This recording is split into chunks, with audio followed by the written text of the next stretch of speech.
باتوں کا بھی ذکر کیا گیا۔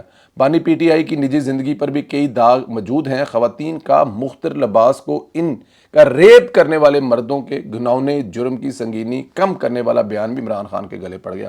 آپ کو یاد ہے نا، خان صاحب نے کہا تھا کہ جب عورتیں کم کپڑے پہن کر باہر جائیں گی تو پھر مرد ان کے ساتھ یہی کریں گے۔ تو اس میں بھی انہوں نے مردوں کو ذرا چھوٹ دے دی تھی، کیونکہ کم کپڑے پہننے کی وجہ سے مردوں کا دل کنٹرول میں نہ رہا، انہوں نے یہ حرکت کی اور عورتوں کو اس کا ذمہ دار قرار دیا کہ وہ کم کپڑے نہ پہنے۔ اور یورپ میں تو خیر آپ دیکھتے رہتے ہیں کہ جتنے کپڑے پہنتی ہیں خواتین جب خاص طور پہ گرمیوں کا موسم ہوتا ہے، اور جو مغرب کی خواتین ہیں ان کا لباس ہے، ان کا ایک کلچر ہے، وہ پہنتے ہیں، اس سے مجھے اور آپ کو پرابلم ہو سکتا ہے، لیکن یہاں پہ اس چیز کی کوئی وہ نہیں ہے، کیونکہ لباس مختصر پہنا ہوا ہے اور اس میں کچھ نظر آ رہا ہے ٹانگیں وغیرہ، تو پھر ریپ کرنے کا اجازت نامہ عمران خان صاحب نے دے دیا تھا۔ یہ بھی عمران خان صاحب کے گلے میں پڑ گیا۔ عمران خان ماضی میں کہا کرتے تھے خواتین کا مختر لباس ان کی یہ جو ان کے ساتھ زیادتی ہوتی ہے کہ واقعات کی بڑی وجہ ہے، اپنے لباس کے اثرات صرف رپورٹ پر نہیں ہوتے۔ اچھا جی، برطانوی اخبار نے لکھا کہ آکسفورڈ یونیورسٹی کی انسانیت کے احترام، اخلاقی اقدار اور لیڈرشپ کی اعلیٰ معیار کے حوالے سے قابل قدر تاریخ ہے۔ عمران خان کا چانسلر کا الیکشن لڑنا اسے داغدار کر دے گا۔ پورے ادارے کی تاریخ جو ہے وہ داؤ پر لگ جائے گی اگر عمران خان اس کا الیکشن لڑتے ہیں۔ یہ میں نہیں کہہ رہا، یہ اخبار کہہ رہا ہے۔ اب بہت زیادہ لوگ مجھ پہ بھی پھر تنقید کرتے ہیں کہ میں خان صاحب پر تنقید میں اتنے آگے چلا جاتا ہوں۔ اس میں یہ لائنیں لکھی ہوئی ہیں، اگر کوئی دوست اس اخبار کے جو کل میں چھپا تھا وہ پڑھ لے تو زیادہ اچھا ہے بنسبت میرے بارے میں سوچیں۔ میں نہیں کہہ رہا، ادارے کی ایک تاریخ ہے وہ داغدار ہو جائے گی اگر خان صاحب نے یہ الیکشن لڑا، یہ کہا جا رہا ہے۔ ادھر نون لیگی بھی سرگرم ہیں، انہوں نے آکسفورڈ میں پٹیشن فائل کر دی ہے۔ پٹیشن دائر کرنے والے نون لیگ کے کارکن خرم بٹ کا کہنا ہے کہ عمران خان آکسفورڈ جیسی متبع یونیورسٹی کے چانسلر بننے کے اہل نہیں۔ عمران خان پر مالی کرپشن میں ملوث ہیں، انہیں بدعنوانی پر توشہ خانہ کیس میں سزا بھی سنائی جا سکتی ہے۔ اور خرم بٹ کا کہنا ہے کہ آکسفورڈ یونیورسٹی کے وائس چانسلر آفس میں بدعنوانی کے شواہد بھی جمع کرا دیے ہیں۔ القادر ٹرسٹ میں 190 ملین پاؤنڈ کے کیس کی تفصیل سے بھی یونیورسٹی کو آگاہ کر دیا ہے۔ اچھا، یہ راشد ہاشمی صاحب جو ہیں اور ان کے ساتھ خرم بٹ صاحب جو ہیں، انہوں نے یونیورسٹی کا دورہ کیا، وہاں پر انہوں نے ظاہر ایک پٹیشن جمع کرائی اور پٹیشن کے اندر جتنے ثبوت تھے وہ بھاری فائلوں کے ساتھ جمع کروا دیے، اور یہ دونوں کا بڑا کام ہے، راشد ہاشمی صاحب اور خرم بٹ صاحب۔ لیکن ایک نام جو ہمیں نہیں بھولنا چاہیے، وہ کبھی بھی نہیں بھولنا چاہیے، ہمارے بھائی آر اے شہزاد، جنہوں نے یہ کمپین شروع کی تھی اور پہلی میل لکھ کر جب یہ کہہ رہے تھے کہ وہ چانسلر منتخب ہو گیا ہے، ابھی اس وقت صرف بات چل رہی تھی، یونیورسٹی کے پاس اس کا کوئی اتنا پتہ بھی نہیں تھا، آر اے شہزاد تب سے اس کے پیچھے پڑے ہوئے ہیں۔ اور میرے خیال میں کہ آر اے شہزاد کا جو رول ہے نا اس میں سنہری حروف میں لکھے جانے والا ہے۔ پاکستانیوں، اگر آپ لوگ سچے ہی یہ ہوتے ہیں جو سچے اور پکے پاکستانی ہوتے ہیں، کسی سے آپ کو اختلاف ہو سکتا ہے، لیکن آر اے شہزاد جب کوئی چیز ٹھان لیتا کرنے کے لیے تو پھر گھر تک چھوڑ کے آتا ہے، چاہے وہ دوست ہو چاہے وہ دشمن ہو، اور یہ آر اے شہزاد نے ایک دفعہ پھر ثابت کر دیا۔ ادھر فیض حمید کے لیے غیر ملکی سرگرم ہے۔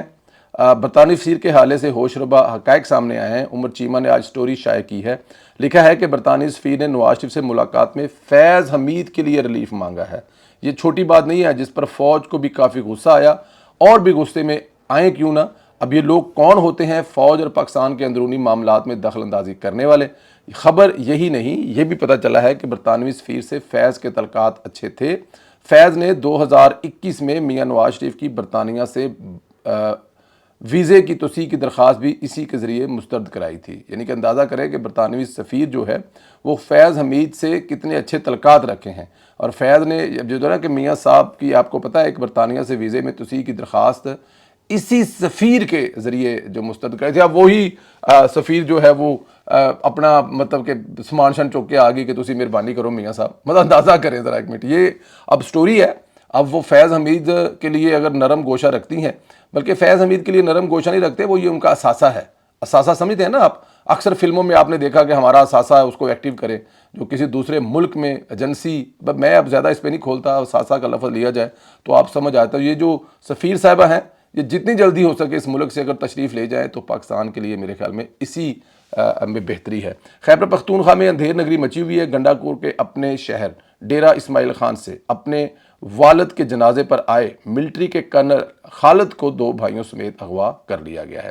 اغوا کاروں نے کرنل خالد کو خوارجیوں کے حوالے سے کر دیا ہے، اب وہ اس کو بارگیننگ پر کریں گے یا کوئی اور حربہ استعمال کریں گے، یہ ایک الگ بات ہے۔ بہرحال یہ بڑی تفتیشناک بات ہے۔ سوال یہ ہے کہ پولیس کیا کر رہی ہے اور سیاسی حکومت کا بھی کوئی رول ہوتا ہے، تو کے پی کے میں سیاسی حکومت کر کے رہی ہے؟ وہ سوائے بڑھ کے مارنے، جلسے کروانے اور ٹک ٹاک بنوانے کے علاوہ اگر کچھ کر رہی ہے تو بتا دیں۔ اس صوبے کے جو حالات ہیں، کہتے ہوئے یا کرتے ہوئے بات ڈر لگتا ہے کہ اس صوبے میں حکومت نام کی کوئی چیز نہیں ہے۔ میں نے آپ کو کل بھی بتایا تھا ایک اپنے ویلوگ میں کہ جس صوبے کا وزیر اعلیٰ خود بھتہ دے کر وہاں پر زندگی گزار رہا ہے، وہاں پہ عام انسان کی کیا زندگی ہوگی؟ اب اس سے زیادہ میں آپ کو کیا بتاؤں کہ اور پھر وہ ماضی میں کچھ ایسے کام بھی کر چکے ہیں، ماضی میں جو گنڈا پور صاحب ایسے کام کر چکے ہیں، یہ اگلے کسی ویلوگ میں آپ کو بتائیں گے۔ لیکن گنڈا پور صاحب کی حکومت جو ہے وہ صرف اپنے گھر کے ڈرائنگ روم تک ہے، اس سے باہر کچھ نہیں ہے۔ اس کی یہ جو ابھی ہیپن ہوئی ہے، جو آپ کی ملٹری کے جو کرنل صاحب ہیں ان کو اٹھا لیا، اس کے بعد کیا رہ جاتا ہے؟ اب کیسے رہا ہوں گے، کس طرح رہا ہوں گے، اب یہ تو اٹھانے والا ہی فیصلہ کریں گے۔ اپنا بہت زیادہ خیال رکھیں، اجازت دیں۔ یونیورسٹی نے عمران خان صاحب کو بدنام زمانہ پرائم منسٹر کہہ دیا۔ کیا آپ اس بات سے اتفاق کرتے ہیں؟ کیا عمران خان صاحب القادر ٹرسٹ کے بعد یا عمران خان صاحب بہت سارے دوسرے کیسوں کے بعد، عورتوں کے بارے میں ریمارکس دینے کے بعد، طالبان کی حمایت کرنے کے بعد اس الیکشن لڑنے کے اہل ہو سکیں گے؟ یونیورسٹی الیکشن لڑنے کی اجازت دے گی، اپنی ایک تاریخ جو ہے اس کو مسح کرنے کی کوشش کرے گی؟ اس پر اپنے ضرور کمنٹ کریں، رائے کا اظہار کریں، چینل کو سبسکرائب کریں، بیل آئیکن کو پریس کریں۔ انشاءاللہ آپ لوگوں سے اگلے ویلوگ میں پھر ملاقات ہوگی۔ اجازت دیں، خدا حافظ۔